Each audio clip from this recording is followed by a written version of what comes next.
বিশ্ব সামরিক শক্তির র্যাঙ্কিংয়ে উল্লেখযোগ্য অগ্রগতি করেছে বাংলাদেশ। গ্লোবাল ফায়ার পাওয়ার ইন্ডেক্স ২০২৪ অনুযায়ী বিশ্বের ১৪৫টি দেশের মধ্যে বাংলাদেশের অবস্থান এখন ৩৫তম। এক বছরের ব্যবধানে এই উন্নতি দেশের প্রতিরক্ষা সক্ষমতার দৃঢ় প্রতিচ্ছবি। এই অর্জনের পিছনে গুরুত্বপূর্ণ অবদান রেখেছে বাংলাদেশ বিমান বাহিনী। যুদ্ধবিমান এবং প্রশিক্ষণ প্ল্যাটফর্মে সাম্প্রতিক আপগ্রেড, রক্ষণাবেক্ষণ এবং কৌশলগত পরিকল্পনা এই অগ্রগতিকে সম্ভব করেছে বলে জানিয়েছেন প্রতিরক্ষা বিশ্লেষকরা। সামরিক তথ্যভিত্তিক ওয়েবসাইট ওয়ার পাওয়ার বাংলাদেশ এর বরাতে জানা যায়, বর্তমানে বাংলাদেশ বিমানবাহিনীর কাছে রয়েছে ৪৪টি যুদ্ধবিমান। এর মধ্যে ৩৬টি চীনা নির্মিত F-7 এবং সোভিয়েত ইউনিয়নের তৈরি ৮টি মিগ-29 অন্তর্ভুক্ত। এছাড়াও রয়েছে প্রশিক্ষণ ও হালকা যুদ্ধ অভিযানের জন্য ১৪টি ইয়াক-130 এবং FT-7।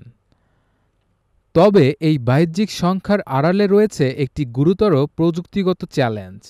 এটি হল মিগ-29 যুদ্ধবিমানগুলোর ইঞ্জিনের সীমিত আয়ুষ্কাল এবং ওভারহল প্রয়োজনীয়তা। এই সংকট সমাধানে সরকার ইতোমধ্যেই বড় ধরনের উদ্যোগ নিয়েছেন।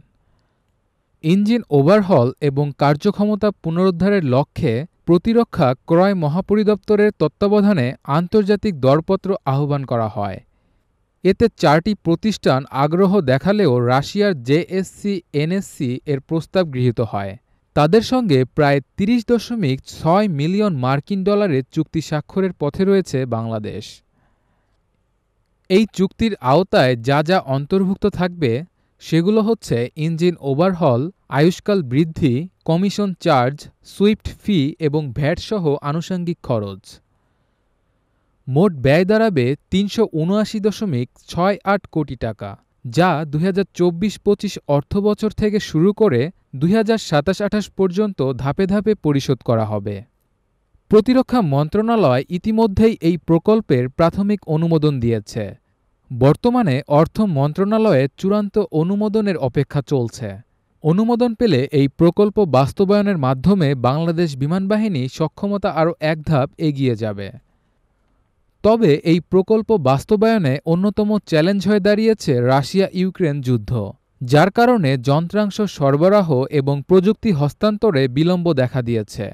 এমন বাস্তবতায় বাংলাদেশ এখন শুধু পুরনো প্ল্যাটফর্ম রক্ষণাবেক্ষণ নয়, বরং নতুন প্রজন্মের যুদ্ধবিমান কেনা এবং প্রযুক্তিগত হস্তান্তরের দিকে নজর দিচ্ছে। বিশ্লেষকরা বলছেন, বাংলাদেশের এই অগ্রগতি কেবল সামরিক সক্ষমতা বাড়ানো নয়, এটি একটি কৌশলগত বার্তা। ভবিষ্যতের ভূরাজনৈতিক বাস্তবতায় নিজেদের অবস্থান শক্ত করতে হলে বাংলাদেশকে আরও আধুনিক প্রযুক্তি এবং বহুমাত্রিক সক্ষমতার দিকে অগ্রসর হতে হবে। বাংলাদেশের এই অগ্রযাত্রা শুধু জাতীয় নিরাপত্তার প্রশ্ন নয়, এটি একটি আন্তর্জাতিক কৌশলগত প্লেয়ার হিসেবে দেশের আবির্ভাবের প্রক্রিয়া।